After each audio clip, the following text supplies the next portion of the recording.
Olá pessoal, tudo bem? Bom dia, boa tarde, boa noite, não sei que horário você está ouvindo isso daqui. Meu nome é Marlon, sou da M Fernandes, está iniciando mais um AM Conversa, esse projeto incrível da M Fernandes, que é um podcast para trazer informações sobre o mercado imobiliário, sobre os projetos e sobre as pautas que acreditamos. Se você não segue a gente ainda, nos siga no YouTube, no Spotify, curta o nosso vídeo para incentivar com que esse conteúdo chegue em mais pessoas. Hoje a gente está com o Fábio, muito obrigado pela participação. O Fábio é atuante há 10 anos no mercado imobiliário e com 2 áreas de atuação que são igualmente fascinantes e que podem se conectar muito bem. Fábio, conta pra gente um pouquinho sobre a sua jornada no mercado imobiliário, esse mercado super complexo, como você iniciou sua carreira e evoluiu até esse exato momento. Marlon, em primeiro lugar, muitíssimo obrigado pelo convite. É uma honra fazer parte do AM Conversa. Eu acredito que vai ajudar muitas pessoas aí a elucidarem suas dúvidas em relação aos projetos, né? E principalmente a maneira com que o corretor de imóveis atua no mercado imobiliário. Então, eu iniciei a minha carreira no mercado imobiliário não diretamente com o processo de vendas, né, de imóveis, né? Basicamente, uns 10 anos atrás, meu tio tinha uma grande imobiliária no Grande ABC, né, mais precisamente em Santo André, e ele precisava, né, de um sistema de informação que trouxesse mais valor, agregasse mais valor para os corretores, para o pessoal da administração e para os gestores, né? Ali a gente tinha os sistemas de informação que era baseado no Access, né, com base de dados em Excel, e basicamente não trazia ali o dado pronto, né? Não tinha regras de negócio muito específicas, e principalmente como a gente tinha 2 unidades de negócio, 2 imobiliárias em 2 bairros distintos, a gente não conseguia ter a informação na velocidade necessária. Então, ali, desenvolvendo um novo sistema para a imobiliária, foi como que eu ingressei indiretamente no mercado imobiliário. Legal, legal.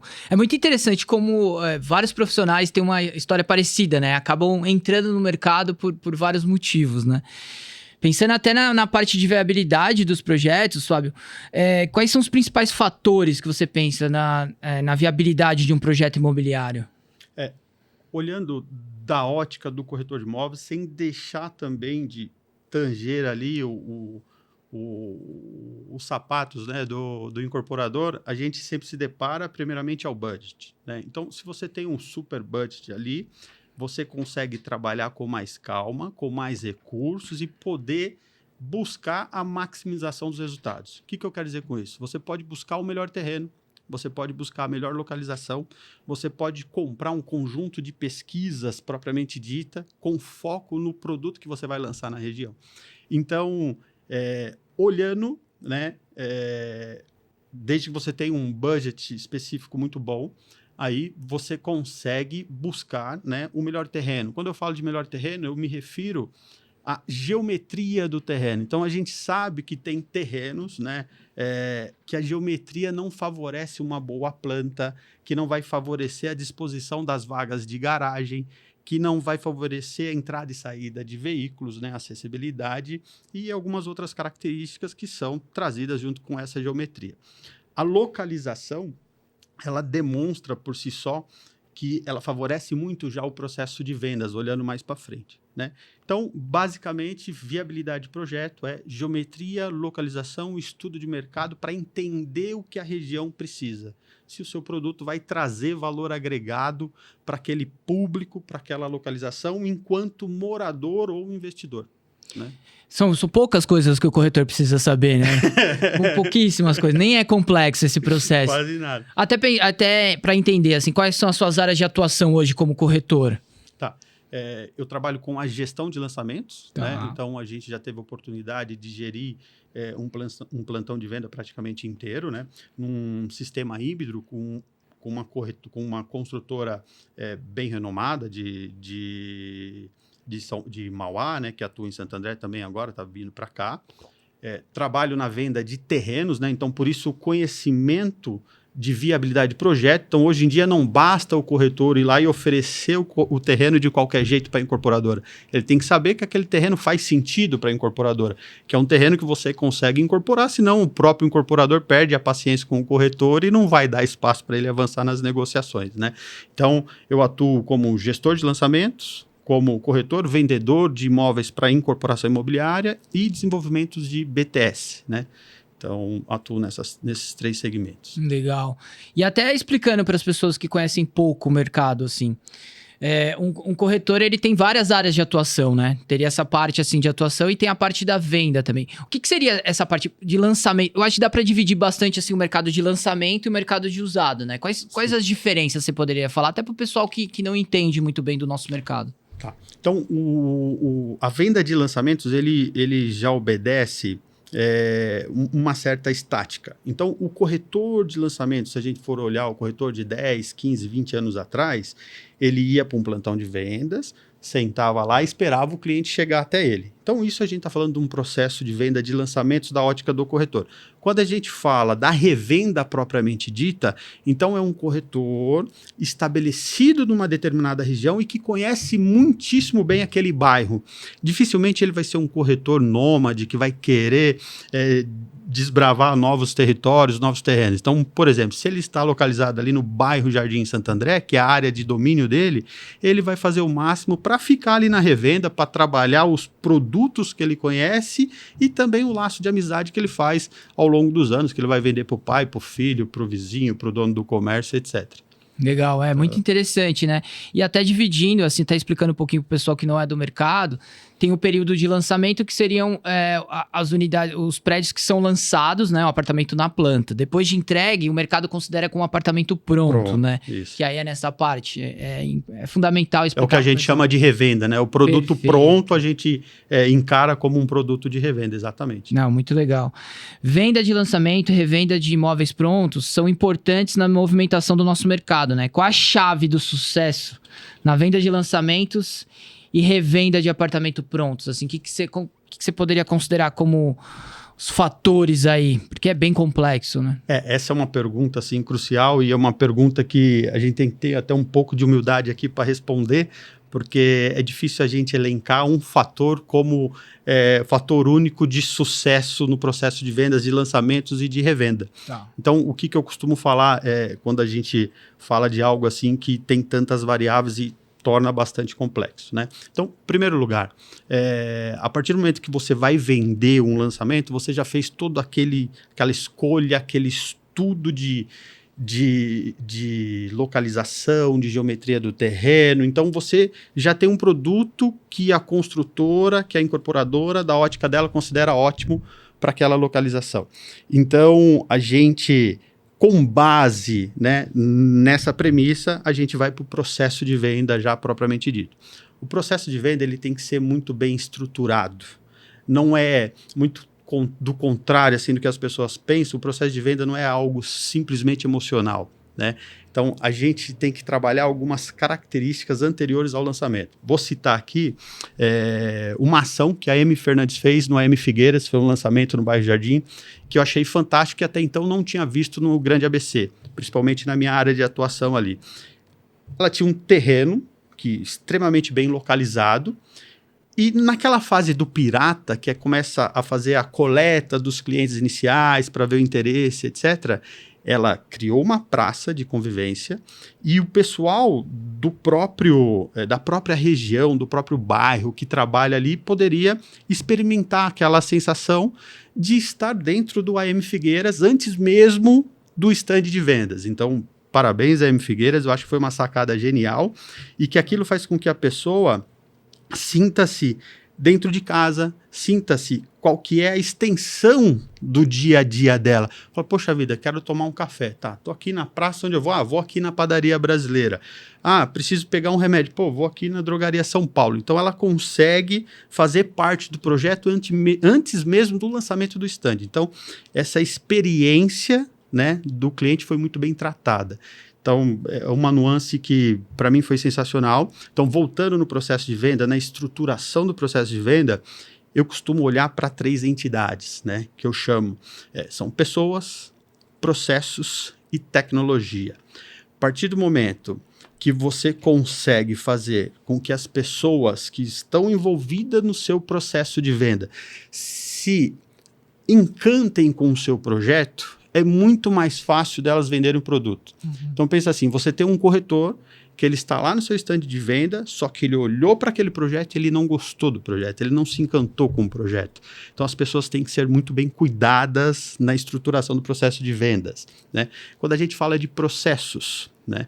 A gente sabe que em lançamentos, normalmente a construtora vai lá e coloca 10, 20 corretores. Só que o corretor, no dia a dia, ele quer vender. Então, se você cria uma regra de negócio que não deixa claro, né, não deixa ali estritamente bem desenhado o processo, para que o corretor ele possa ter a certeza que se ele foi o primeiro a chegar, ele vai ser o primeiro a receber o cliente, que ele vai receber os leads de forma por igual, bem distribuídos, né? Então, o corretor ali, ele tem, por trás do projeto, ele tem a ciência que ele é bem tratado, né? E que ele vai poder desenvolver de forma justa ali o trabalho dele. Então, tem esse olhar também, né? E, por último, a tecnologia. Então, a tecnologia, não só no sentido sensorial, aplicada ao stand de vendas. Então, quando o cliente ele pisa no seu stand de venda, você pode ter lá alguns recursos de IoT, né, de internet das coisas, você pode ter equipamentos que se comuniquem, que se conversem, você fala, Alexia, acenda a luz, Alexia, cheguei, saí, mas você tem que ter tecnologia por trás do processo de venda para que você possa captar os dados do seu cliente, geri-los da melhor forma possível e depois transformá-lo em informação para que te ajude no próprio processo de venda. Fabio, como assim? Pensa assim, você foi lá, montou sua praça, trouxe a comunidade para dentro, fez algumas aferições, algumas captações, você viu que o público que frequentava a sua praça tinha uma idade média entre 30 e 35 anos. Então, antes mesmo do lançamento, você consegue direcionar a sua campanha de marketing a partir do momento que você abrir seu stand de venda ou alguma coisa antes disso. Já com o stand de venda aberto, você já tem pastas montadas e você consegue colocar qual é o perfil, através de uma análise estatística, uma análise matemática um pouco mais apurada, você consegue detectar qual que é o perfil, né, financeiro que está procurando seu produto, né? Então, resumindo, eu falei que era uma pergunta complexa, né? Então, se você consegue trabalhar aí bem com todos os seus stakeholders, com todas as partes interessadas no seu produto, seja fornecedores, arquitetos, pessoal que já montou o seu stand, essas pessoas vão trazer informações para você. Você vai trabalhar com que essas informações sejam estruturadas ali entre pessoas, processos e tecnologia, vai criar suas regras de negócios e fazer com que o seu processo de venda trabalhe de forma orgânica. Então, assim, é bem complexo, né? Mas é um negócio que, na prática, é o que acontece, né? Então, resumidamente, é assim que eu vejo a estruturação de um processo de vendas de sucesso, que vai ter sucesso. Não tem uma regra simples. Tá? Com certeza. Infelizmente, a experiência de consumo no nosso mercado não é muito boa, né? A gente bate muito na tecla disso, porque se você for pensar, é a compra mais importante da vida da pessoa. É o maior ticket. Tem pessoa que vai comprar um apartamento e vai morar lá a vida inteira. É um sonho. A pessoa... Óbvio, tem investidores no mercado também, que é um outro tipo de público. Mas tem um público que a compra é muito importante na vida dela. Para o investidor também. Mas para essa pessoa é uma coisa única. Tinha que ser a melhor experiência. A pessoa vai no shopping, numa loja... Ela tem uma experiência de consumo boa, ela sai de lá feliz, ela é bem tratada. No nosso mercado também tem isso. Mas, infelizmente, tem muito... como se fosse um preconceito, um negócio de... Nossa, vou ter que comprar um apartamento, vou ter toda uma relação com o corretor. Existe assim... eu acho que esse é um espaço também que a gente está fazendo, por isso que a gente faz o M-Conversa, para ouvir todos os lados, para a gente entender como funciona o mercado e para as pessoas interessadas também. Por que você acha que é tão complexo esse atendimento e por que não são todos profissionais? Todos os mercados têm profissionais bons, profissionais ruins. Mas eu tenho uma opinião, depois da sua resposta eu vou até tentar dar um pouco da minha opinião. Mas o nosso mercado tem uma relação muito complexa, né? O sentimento desse atendimento, todo mundo fala, nossa, vou ter que comprar um apartamento, tô falando com um monte de pessoas. É muito complexo a pessoa entender o que tá acontecendo, é um monte de gente entrando em contato, informações, pressionar, a pessoa se sente pressionada. Qual que é a sua vivência aí com 10 anos no mercado imobiliário? Por que você acha que a experiência de consumo, a experiência de compra no nosso mercado não é da maneira que deveria ser para os clientes? Porque assim, a gente tem muitos ruídos no processo. Então, a estruturação do processo vai ajudar com que você trabalhe para diminuir esses ruídos. Então, pensa assim, você tem um lançamento, vamos pegar como exemplo o AM Laura. Acho que vocês possam nem falar aqui, mas vamos falar do AM Laura, o próximo lançamento aí da AM Fernandes. Então, a partir do momento que dentro do seu processo de vendas, você define que várias corretoras imobiliárias poderão vender o seu produto, você vai ter que descer um pouco mais o nível da régua, né? E exigir alguns processos com mais responsabilidade ainda. Por quê? Porque senão você tem diferentes corretores trabalhando no seu processo e nem sempre você vai conseguir treinar adequadamente todo aquele público. Então isso vai trazer com que cresça a desinformação em relação ao seu produto. Então, num processo de venda que a construtora abre as portas também para muitas corretoras, e os corretores necessariamente não têm o apoio que deveriam ter, né, por parte da corretora que trabalham, que partilha com ele ali o processo de venda, você consegue, de certa forma, trazer desinformação ao seu processo, ao seu produto, à marca da sua empresa. Então, eu também sou um cara que sou contra o cliente chegar no plantão de vendas e ter lá 50 corretores, como se estivesse sendo um sucesso de venda. Você não tem um cliente lá dentro, você tem 50 corretores. Então, para mim, um modelo de vendas para ter sucesso, a informação não criar ruídos, é um modelo de vendas híbrido. Por quê? Você também não pode fechar a porta para o mercado imobiliário, para as corretoras. Porque a partir do momento que você fechou a porta, o corretor ele sempre vai achar um ponto negativo em relação ao seu produto. Uma que ele não pode trabalhar aquele produto, ele tem que trabalhar o produto paralelo, porque ele tem que vender. Então ele acaba ali trazendo uma desinformação ou se apegando a um detalhe que ele considera negativo do seu projeto para passar para o cliente, né? Então, o que eu aconselho, né, é que uma vez que o cliente chegou no seu plantão de vendas, você tem que assegurar que quem vai atender esse cliente é alguém que foi muito bem treinado, está engajado e é apaixonado pelo seu projeto. Então, com isso, você reduz aí 90% de ruídos em relação ao seu produto. E no background, se você tem um sistema de informação ali, um CRM muito bem gerenciado, você também consegue evitar com que muitas pessoas ali fiquem falando em nome da AM Fernandes, né? Então, para mim, na minha concepção, o processo de vendas ele tem que ser híbrido em função desses dois eixos aí que pode acontecer, desses dois detalhes que pode acontecer. Eu acho que um dos problemas do nosso mercado é... No Prontos tem a questão da exclusividade, né? Eu acho que o nosso mercado...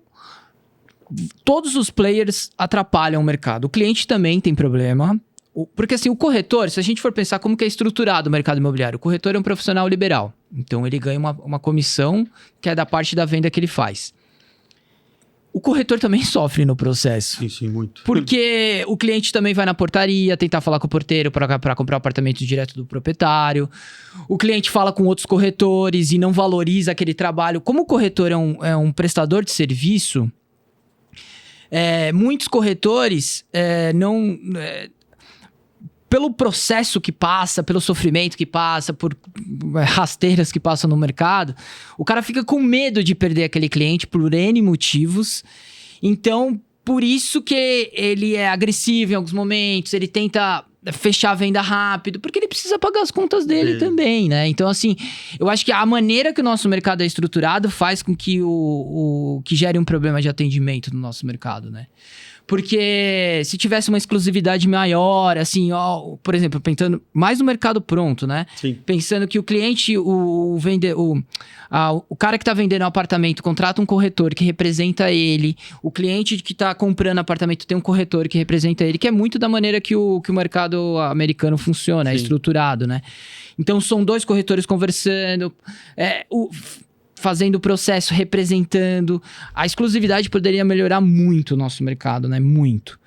Mas é triste você pensar que a maior compra da vida da pessoa não é a melhor compra, né? Por causa Exato. desses ruídos. Eu concordo plenamente com o que você está falando. Esses ruídos são muito problemáticos. E assim, a gente sabe como é difícil esse dia a dia, né?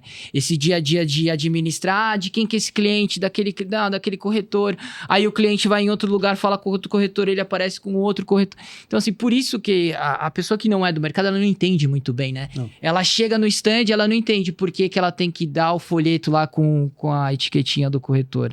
Ela tem que fazer aquilo porque provavelmente aquele corretor teve um trabalho de entregar aquilo, pagar alguém para entregar para ele, ou foi em algum lugar entregar. Tem todo um trabalho por trás. Aí quando a pessoa chega e fala, vim em qualquer lugar... Por isso que tem aqueles problemas o dia a dia é muito difícil pro corretor. Exato. Também, né?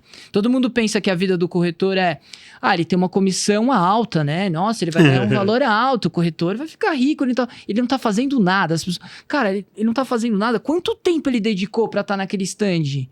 Quanto tempo o corretor dedicou atendendo vários leads pra fazer uma venda? Então, ela falar que ele não tá fazendo nada, é esse que é o problema, assim. Eu acho que a visão das pessoas... pelo um serviço prestado. É um serviço prestado. Tem venda que é rápida? Mas tem venda que o cara demora quanto tempo para fazer a venda? Óbvio, tem muitos corretores ruins também, igual toda profissão. Toda Sim. profissão. Mas eu sinto que o fato do corretor sofrer muito, o pessoal não valorizar a profissão, não valorizar o trabalho que o cara tá fazendo, porque na hora que o cara mostra um stand, tira a dúvida da pessoa, ela tá prestando um serviço naquele momento. Faz com que o corretor seja mais agressivo e seja o chato que as pessoas falam. Nossa, o corretor é muito chato, fica mexendo o saco. Cara, ele tá fazendo aquilo porque ele tem medo de perder aquele todo processo que ele levou, né? Então, vamos ver se no... Eu acho assim, o cliente tá entendendo mais do processo. Eu acho que isso ajuda, porque antigamente o cara ia comprar um apartamento há 20 anos atrás, cara, ele não sabia um monte de coisa, ele não tinha um monte de informação do mercado para tirar as dúvidas. Hoje, o cara chega muito mais preparado no stand também. Sabe quais são as leis, quais são os direitos, o que ele... por exemplo, se ele destratar, o que ele vai ter que pagar. Então fica mais claro, porque antigamente também tinha uma ideia de... muitas empresas não passavam tantas informações da maneira que deveriam passar.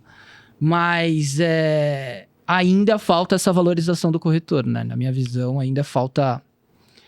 as pessoas entenderem que ele está prestando um serviço, né? Gostaria até de fazer 2 colocações baseado no que você falou agora, extremamente importante, né? Se você pega o mercado norte-americano, Estados Unidos e Canadá, perfeito, é assim mesmo que ocorre. O pessoal tem um corretor que vai procurar o imóvel para você, tem outro corretor que é dono da captação do imóvel para revenda, eles se comunicam, eles se conversam, então a pessoa tem ali 3 meses, 2 meses, tem um prazo, vai te mostrar N imóveis, você assina um contrato, então você é muito melhor orientado.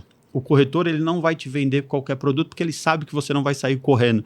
Então, ele vai te ofertar o que realmente, né, se encaixa com o seu perfil, né? Então, a sua compra é muito mais limpa, né? É uma compra muito mais honesta. Não estou falando que o corretor seja desonesto, mas Sim. o corretor tem que vender.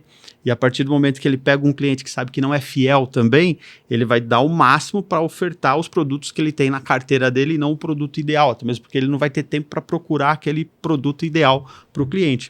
E essa questão do corretor perder o cliente para o cliente, perder o cliente para um outro corretor, colega de trabalho, ocorre dentro da própria imobiliária. Tem casos que a gente tem que contornar, que chega lá o cliente para fazer a compra, ele estava sendo atendido por o corretor A e ele quer comprar com o corretor B, né? Então esse é um ponto muito importante. E outro ponto que eu gostaria de destacar é principalmente em relação ao comissionamento. Quando a gente fala do comissionamento de revenda, que você está lá e fala assim, a comissão do corretor é 6%, é regido pelo Cresce, etc. Óbvio que tem negociação. Só que o cliente olha para o corretor e fala, esse 6% vai para o corretor. Então, ele não tem a informação que por trás daquele comissionamento de 6%, é muito provável que 50% ficou com a imobiliária, 10% ficou Sim. com o gestor, 5% ficou com o jurídico, tem todas as campanhas de marketing por trás daquilo para trazer, para captar aquele cliente para dentro da sua empresa, né? Então, ele fala assim, poxa vida, esse cara está ganhando o que eu vou ganhar em 6 meses de trabalho aqui. Então, a desinformação faz com que o cliente pense e haja dessa forma. Tem uma maturidade aí também do mercado, né? O cara pensa, poderia ser desconto, mas não poderia ser desconto. Poderia ter o trabalho. Cara é o valor do apartamento, normalmente é o valor do mercado. E assim, é um valor líquido, então o cara que tá vendendo vai receber o líquido daquilo, né? Então, esse que é o... E não vê o trabalho do tempo, igual você falou. Quanto tempo uma imobiliária fica aberta, quantos atendimentos faz para fazer aquela venda, né? Então, quem sabe um dia a gente evolui aí, né, para um mercado mais exclusivo e que gere um atendimento melhor. Você até comentou, Fábio, em relação ao BTS, né? Seria legal você explicar para o pessoal o que é o BTS e até explicar qual o termo mesmo, né? E explicar um pouquinho mais como funciona. O BTS, então, a gente está mudando um pouco de mercado, a gente está indo agora para um mercado, né, dentro do que a gente tinha falado, para um mercado mais comercial, né? Então, o BTS é um processo mais exclusivo, né, de construção. Então, a gente está falando a terminologia propriamente dita de BTS, então a gente está falando de Business to Suite. Então, é o mesmo que a gente falar de um produto à la carte, né? Então, é mesmo da gente falar de uma construção feita sob demanda. Então, quais são os players de mercado que se encaixam nesse perfil? Então, aí a gente está falando de drogarias, pet shops, mini mercados, supermercados, né? Então, aí, propriamente dito, a gente já tem aí a definição de BTS. É até legal falar um pouco sobre isso, até para o cara que tem um terreno, né? Alguém da família tem um terreno, saber que existe essa mobilidade, né? Existe esse formato. Então, basicamente, assim, a pessoa que tem um terreno é construído lá pensando em um player já. Então, o corretor faz essa ligação. Exatamente. Como que o corretor percebe esse tipo de demanda no mercado? Então, o próprio mercado, o corretor que ele está um pouco mais atento ali ao mercado, o próprio mercado já traz um padrão, já traz a informação. Então, se o corretor olhar nas principais avenidas, nas principais esquinas, ele já consegue verificar, poxa vida, aqui eu tenho uma drogaria São Paulo, do outro lado eu tenho uma Coop, eu tenho uma droga Raia, uma Drogazil, uma Farma Delivery. Nossa, mas eles obedecem o mesmo padrão, geralmente estão numa esquina. Aí se o corretor tem um olho mais clínico, ele fala, nossa, essa é uma esquina positiva, que seria uma esquina positiva. Então você está lá na avenida, você dá de frente com aquela esquina. Então são terrenos que agregam mais valor. A geometria desse terreno também. Geralmente é um terreno ali que tem que ter minimamente 300 metros. Se ela tiver uma geometria mais próxima a um retângulo, é legal, porque eu vou conseguir colocar mais vagas, né? Então o corretor que ele fica atento ao mercado consegue elencar essas especificidades e a probabilidade de sucesso dele é maior, porque quando ele for oferecer o produto para uma drogaria A, B e C, ele já vai com a probabilidade de sucesso bem maior. Entendi. Né? Então, não quer dizer que seja fácil, tem muitos concorrentes, Sim, mas ele tem um olhar técnico, a probabilidade de sucesso dele é maior. E até representando esse cliente, né? O terrenista, ele consegue representar de uma maneira mostrando as possibilidades. Sim, sim, tem muito terrenista. O cara chega com um terreno no meio do bairro que não tem densidade alguma e fala, coloca aqui uma loja aqui, um pet shopping para mim, Fabião. Fala, não dá. Né? Aí quando você explica tecnicamente para o cliente, que muitas das vezes é seu amigo ali, ele fala, poxa vida, não tinha olhado isso, Fabião, obrigado, tal. O que você aconselha eu fazer? Né? Então você acaba virando também um consultor ali para o terrenista. Isso que é importante, até o corretor ter essa formação, né? Entender esse mercado para conseguir atender melhor, né? Eu acho que dá até para falar do Oxxo, que foi um fenômeno, né? Cara, toda hora você vira ali na esquina, tá abrindo outro. Eles são muito rápidos e provavelmente teve uma captação muito grande, né? A estratégia, o modelo de negócio do Oxxo, né? Oxxo. Que tem a gente tem esse paradigma aí. Eu chamo de modelo kamikaze, né? Então, vamos dividir um bairro que a gente conhece, né? Que a Emi tá instalada. Então, pega o bairro Jardim. Eles abriram 4 no mesmo bairro, questão de 2 em 2 quadras, eles foram lá e abriram, né? Então, eu acredito que eles olham e falam assim, o senhor João, que tinha um mercadinho ali e vendia, sem ter um poder de compra que nem eu tenho, porque eu acho que ele deve brigar muito no poder de compra, né? Eu acho que é a Fenza até que está por trás da Oxxo, né? Então, ele valoriza muito o poder de compra dele. Ele, com certeza, deve ter um estudo de densidade ali do bairro, né? Fala, eu tenho 3, 4 torres aqui, com 200 apartamentos aqui no condomínio A, B e C, então aqui eu já consigo suprir a necessidade desse pedaço do bairro. Né? Mas realmente eu acho que é uma estratégia kamikaze, mas eles devem ter um estudo muito mais poderoso por trás disso e deve estar trazendo resultado, porque eles estão fazendo isso em todas as regiões que você andar em São Paulo também, Moema, impressionante, né? Campo Belo, né? Então você vê também. Não, e teve uma captação muito grande aí com o mercado imobiliário, com corretores, né? Com certeza, para achar lugares ali. Além do mercado imobiliário, você também trabalha com tecnologia da informação, né? Como que você vê o mercado, você vê a tecnologia aplicada à gestão de processos de vendas influenciando o mercado imobiliário? Então, tecnologia da informação, hoje, né, eu acredito que dos anos 2000 para cá, ninguém duvida do poder da tecnologia da informação.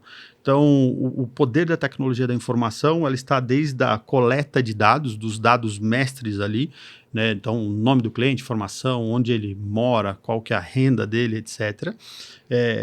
Então, desde a coleta dos dados, gestão e prospecção. Né? Então, quando a gente for falar hoje, seja de um processo de venda digital ou não, né, vai passar por um sistema de informação, vai passar por uma determinada tecnologia. Então, vamos pensar no processo de marketing digital. Né? Então, minimamente, você vai ter que ter uma plataforma de gestão de dados, essa plataforma vai ter que ter ali associação direta ao site da sua empresa e essa plataforma ela tem que ter ali a capacidade de se conectar com o Instagram, Facebook, TikTok, para que você, de forma automática, faça ali a prospecção dos seus anúncios e invista ali mensalmente. Tá? Então, quando a gente fala da tecnologia da informação associada ao processo de venda de imóveis, é cada vez mais plausível, cada vez mais importante da gente ter isso associado.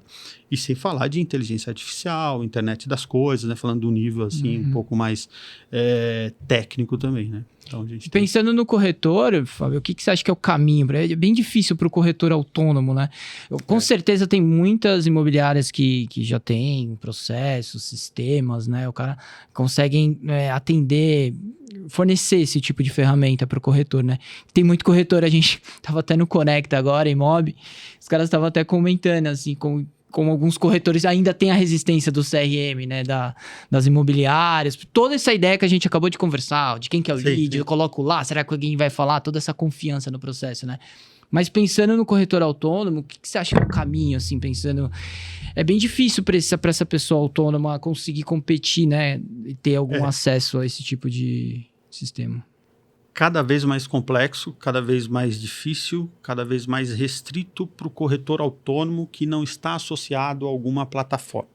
Então vai ficar muito difícil dele obter os produtos, porque o cliente hoje, a hora que ele vai vender um apartamento, ele já pensa na prospecção das plataformas digitais. Né? Então o corretor, o conselho que eu dou para o corretor que pretende continuar trabalhando autônomo se associa a alguma plataforma.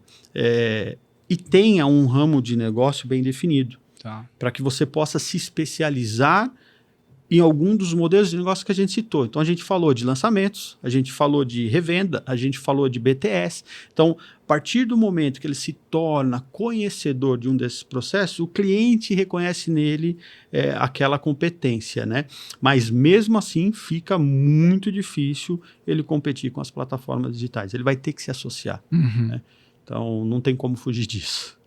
E quais tendências você vê aí para o futuro do mercado imobiliário, pensando nessa área de tecnologia? Então, a gente não tem como não citar o exemplo, né, do quinto andar.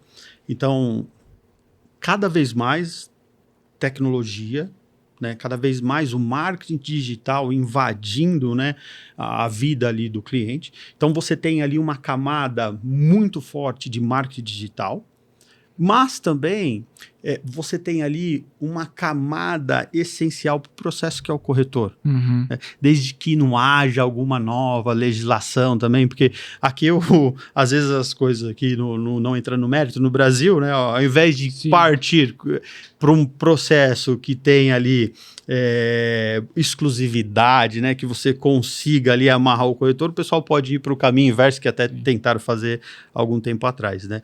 Então, o corretor ali está cada vez mais difícil. difícil, né? E o mercado, em termos de futuro, a tecnologia da informação tem um valor de 90% ali. Só que, se a gente olhar intimamente, né, no detalhe, para esses processos, né, digitais, nada mais são do que grandes cooperativas. Então, o que o Quinto Andar está fazendo? Né? Ele está pegando o cliente, captando o produto desse cliente, então ele está pegando o produto, mostrando para aquela gama de corretores que eles têm. Então, eles trabalham como se fosse uma espécie de cooperativa e fica muito mais fácil você vender quando você tem ali 300 corretores trabalhando no seu produto. Né? Então, para mim, tem essa dualidade aí do digital com cooperativa, né? Olha, a gente está falando de cooperativa, né? Um termo tão, sim, né? Sim. De certa forma obsoleto, né? Mas para mim, na prática, é o que acontece. A necessidade do corretor no processo é fundamental ainda, né? Com certeza. A gente não sabe como vai ser no futuro, mas com certeza o corretor tem um papel ainda até de consultor nesse processo, né? E vamos falar um pouquinho mais do ABC. Como é que você vê o mercado do ABC hoje, o mercado imobiliário do ABC? Pensando nas cidades, assim, como é que você está vendo esse mercado? O mercado em geral, né, vamos falar de São Paulo, ele é um mercado cíclico, né? Então, se a gente acompanhar as últimas 2 décadas, né, e focar principalmente na última década, vamos pegar ali de 2013 para 2023, então a gente, de 2013 até 2020, a gente teve um movimento ali que foi uma grande gama de lançamentos, de estúdios, etc., né, principalmente São Paulo. Quando a gente olha para o grande ABC, a gente teve uma retração enorme. Quase a gente não teve lançamentos entre 2014 ali e 2020. Então, o mercado do ABC, em geral, deu uma parada. Então, quando eu falo de lançamentos, né, de empreendimentos residenciais ali, né, tanto que teve alguns lançamentos de prédios comerciais. Então, o ABC, em geral, nesse período teve essa retração. Então, agora, para os próximos 6 anos, já iniciou-se lá em 2020, eu acredito que até 2028, eu acho que Santo André, São Bernardo, São Caetano, que é a área de atuação da gente ali, e eu acho que ainda acomoda bastante projetos ainda. Eu acho que tem espaço para novos lançamentos, mas muito em função do histórico. Né? O que é importante para o incorporador olhar nesse sentido, né? Que a gente já começou a ter ali algumas dezenas de lançamentos nessas cidades que eu falei. Então, o incorporador ele tem que ter aquele estudo que a gente tinha comentado lá no começo de viabilidade para olhar, poxa vida, então de 2020 para cá, eu tive lançamentos de 3 suítes, 2 suítes, 1 suíte, então ele tem que entender o que ainda o mercado precisa. Mas, do meu ponto de vista, ainda tem bastante espaço. E o público do ABC, ele chega a pagar um ticket muito bom, né? Não se compara, mais uma vez, não se compara a São Paulo, mas na média é um ticket ali de valor de metro quadrado muito bom. Então, dá para essa relação de viabilidade, né? Eu acho que ainda tem um bom espaço ainda para as incorporadoras aí. E teve o impacto da pandemia, que eu até queria ouvir a sua opinião. O que eu sinto é que teve um impacto da pandemia do home office, né? A pandemia, já existia home office, óbvio, mas deixou o home office algo muito mais claro e no dia a dia das empresas, né? As pessoas estão trabalhando mais no modelo híbrido, então com 2 vezes no escritório, 3 vezes no escritório. Algumas empresas voltaram todos os dias, óbvio, mas a maior parte das empresas, e as pessoas se acostumaram a trabalhar assim, até querem trabalhar assim. E isso faz com que as pessoas que moram no ABC não tenham tanto essa necessidade de migração, de ter que morar em São Paulo para conseguir porque era bem complexo. O trânsito, absurdo. O cara demora 1h30, 2 horas para ir para o trabalho e para voltar. Então o cara perde de 3 a 4 horas do dia dele no trânsito. O fato dele trabalhar alguns dias em casa faz com que, 2 dias eu vou pegar muito trânsito, 3 dias, mas o resto compensa. Continuo vivendo aqui na minha vida, né? Então, não sei qual que é a sua visão, mas eu sinto que talvez essa migração diminuindo não tenha tanto a necessidade da pessoa ter que mudar de São Paulo para poder conseguir trabalhar na empresa que trabalhava antes. Muitíssimo bem observado, né? A gente pegar esse período, né, da pandemia. Então, durante a pandemia, teve um movimento muito grande de pessoas que moravam em São Paulo e migraram para o interior, né? Então, vê a grande alta de preços, de custo, de de casas em condomínios fechados, né, na região do interior paulista, né, então você pega de Campinas para cá ali, então você pega Jundiaí, Itatiba, Atibaia, né, um crescimento enorme no mercado imobiliário em função desse processo que foi a pandemia. E olhando diretamente para o ABC ele sempre supriu muito bem, né, o mercado de trabalho paulista ali, paulistano, né, em geral. Então, o pessoal de Santo André, São Bernardo, São Caetano, Diadema, Mauá, sempre se deslocou muito, se sacrificou muito para ir até São Paulo nos grandes centros empresariais, seja a Berrini, Avenida Paulista, seja, no meu caso, que eu gastava 2 horas para ir, 3 para voltar, eu saía de Santo André, né? Eu ia até Santa Amaro, no centro empresarial, no Senesp, todo santo dia e voltava. Então ali eu perdia no trânsito. E não tinha podcast, hein? Acho que não tinha podcast daquela época. É verdade, né? Com podcast você pode pegar no trânsito. Você vai aprendendo. Então eu desprendia da minha vida ali 4 horas de vida, no mínimo, por dia, né? Com o advento da pandemia, a gente começou a trabalhar no home office. E a qualidade de vida no Grande ABC é fantástica. Ela te confere uma qualidade de vida tal qual você tem nos melhores bairros em São Paulo. Então, hoje em dia, você já tem de tudo. Sim. Né? Então, se você pegar essas cidades que eu citei, você tem de tudo. E você consegue morar num preço menor do metro quadrado. Sim. Né? E não ter que se deslocar. Então, você fala assim, para mim tudo bem eu morar aqui no bairro Jardim, em Santo André, né, eu morar aqui no Bela Vista, em Santo André, e uma vez por semana até o centro empresarial e voltar. Sim. Só fazendo um parênteses aí, né? Foi muito engraçado, porque lá em março de 2020, né? Entre março de 2020 e maio de 2020, eu não sabia o que fazer com o meu tempo, porque eu ganhei 4 horas de vida. Então, fazia muito tempo que eu não conseguia ler. Sim. Eu li 5 livros em 2 meses. Tinha um livro lá, Homo Sapiens, que eu gostava muito. Eu falei, putz, eu nunca terminava de ler. Eu li o livro em 1 semana. Aí eu falei, pô, esse escritor é legal. Vou ler 21 lições do século XXI. Aí fui lá, li. Então, a pandemia, né, ela conferiu, né, esse estado que a gente está hoje.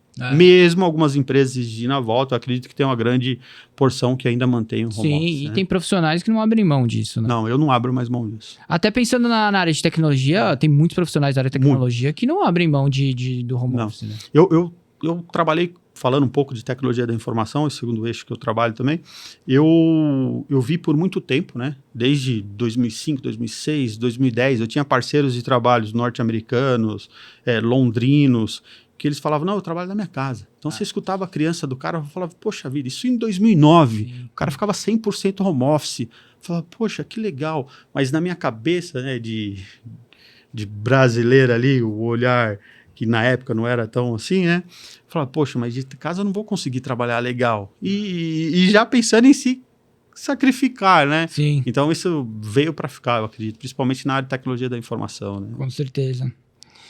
E pensando na sua carreira, qual foi o projeto, o desafio mais memorável que você aprendeu? Falando um pouco de tecnologia da informação, eu trabalhava fazendo a implementação de SAP. Então, eu trabalhava no eixo de produção, qualidade, né, e manutenção.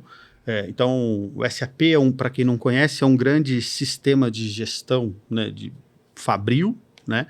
E eu tive um projeto em Deer Park, no Texas, nos Estados Unidos, que eu tinha que implementar um sistema, substituir um sistema pelo SAP. E eu estava sozinho, né, como consultor SAP, e do outro lado, 3 colegas de trabalho que eram a favor do sistema antigo. Então, pensa como foi fácil minha vida nesse projeto, né? Então, todo o processo que eu desenhava, redesenhava, mostrava, testava, eles iam lá e colocavam alguma coisa negativa. Então, foi de um aprendizado assim enorme. Falando de processos voltados ao mercado imobiliário, tem um processo de insucesso, né? Um processo que falhou, que foi a venda de uma área industrial. Então, eu cheguei a fazer 32 reuniões, a gente chegou a assinar o contrato. Olha, o processo finalizou, tal, a venda foi concluída com sucesso, e 2 semanas antes eu recebo uma ligação, fala assim, a gente não vai ficar mais porque deu um problema ambiental, tudo depois de 32 conferências, né? Então, foi um processo que demorou 1 ano e meio para a gente fazer a venda dessa área industrial e não deu certo. Então, por que eu trago esse como um caso importante na minha vida, né? porque eu aprendi que não adianta você ter ansiedade. O processo de venda nem sempre é como você quer.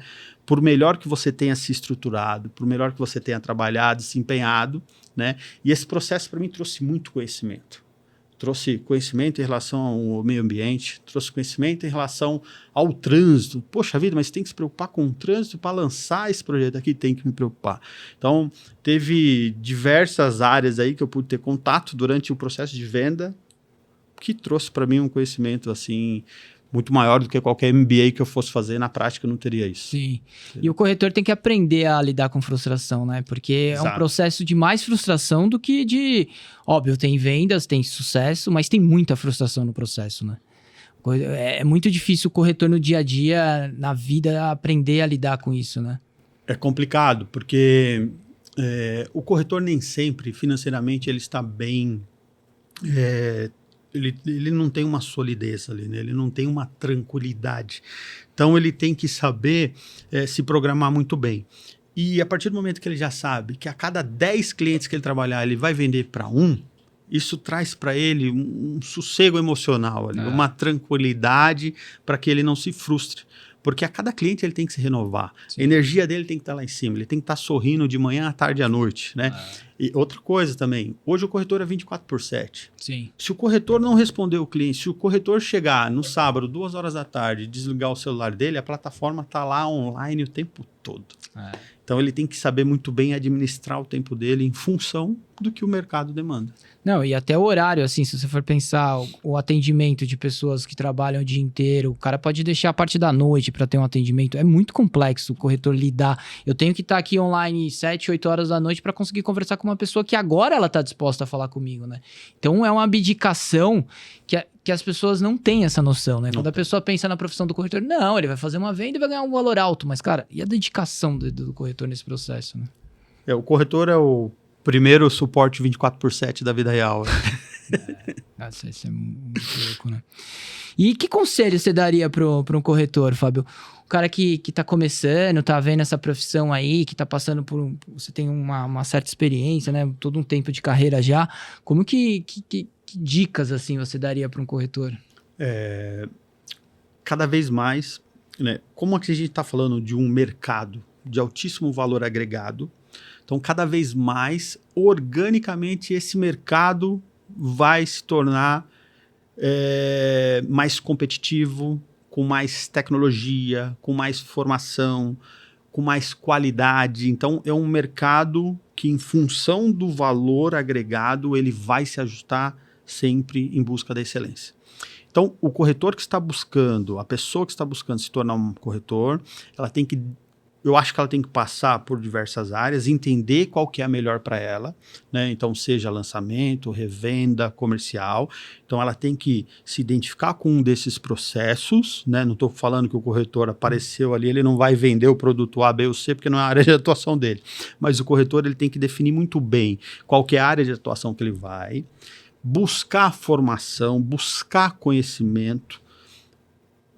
Não adianta o corretor ir num lançamento, chegar lá, levar o cliente dele sair, não praticar o network. Então, o corretor ele tem que ter o network na veia, porque vai ser com o parceiro dele que ele vai conseguir buscar uma venda, fazer um bom negócio, né? Então, vamos lá, é formação, conhecimento em tecnologia e network. Então, eu acho que são 3 coisas que vai trazer valor agregado para ele e ele vai conseguir aí ter uma probabilidade mais alta de sucesso no mercado imobiliário. Perfeito. Ele tem que entender que o cliente está cada vez mais complexo também. O cliente tem cada vez mais informação. Então, ele tem que se preparar para isso, né? E eu acho que, se pudesse dar uma dica também, até complementando, cara, você tem que entender que você tem que dar o atendimento que você gostaria de receber, assim, sabe? Eu acho que é muito claro isso, assim. O corretor, se eu fosse comprar um apartamento, como eu gostaria de ser atendido? Eu acho que já é um norte, né? Essa sua colocação é perfeita. Eu acho que a empatia, ela cabe muito bem, principalmente na compra de um produto de altíssimo valor agregado. Teve projetos que eu conhecia muito bem meu cliente e chegar no final da experiência, você mostra o stand inteiro, né? O cliente falar para você assim, olhar nos seus olhos e perguntar, Fábio, você compraria aqui? Aí eu voltar para o cliente e falar, aqui não, porque eu conheço, eu sei o que você quer.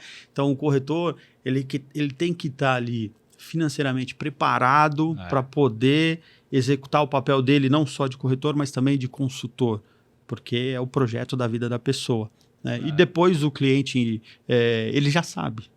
Ele está te perguntando, mas ele já sabe. Sim, ele só quer a confirmação. Só quer saber quem que é que está do lado dele, se o corretor realmente está ajudando ou não, né? Mas aí que tá o desafio, né? No dia a dia, igual você falou, o cara... É muito difícil o cara ter essa visão de longo prazo, é muito difícil pro corretor. Financeiramente ele tem que estar preparado, senão ele não consegue. Mas quando ele consegue, o cara vai indicar a família inteira e ele vai ter ali clientes mais fiéis, assim, vamos dizer, né? Fábio, dá pra gente conversar horas e horas aqui sobre o mercado. Esse mercado, essa parte de corretagem é super complexa, mas também é apaixonante o que pode ser feito, o que pode melhorar. Muito obrigado por topar participar. A ideia era essa mesmo, bater um papo com alguém do mercado pra gente tirar algumas dúvidas, ver a visão também de vocês, para as pessoas entenderem qual é a complexidade, por que é tão difícil esse mercado, essa parte de vendas, né? Então, muito obrigado por topar participar e conversar comigo aqui. Obrigado, Marlon. Obrigado pelo convite. Fico feliz em fazer minimamente, né, parte dessa história da M Fernandes. É uma empresa que eu já gosto, né? É uma empresa que oferece um pouco mais do que apartamento, né? A gente sabe, eu vejo, né, na estruturação de vocês, que vocês são empresas que se preocupam com a sustentabilidade, com a experiência do cliente em geral. Então, parabéns e continuem assim. Muito obrigado. Pessoal, é isso. Foi mais um AM Conversa. Então, indique para as pessoas, mandem para os amigos, para o pessoal do mercado. Siga o nosso canal no YouTube, nosso Spotify. Foi um prazer falar com o Fábio aqui, é muito bom falar sobre o mercado imobiliário e a gente vai conversando, vai chegando em conclusões para a gente ajudar esse mercado a melhorar. Muito obrigado, grande prazer.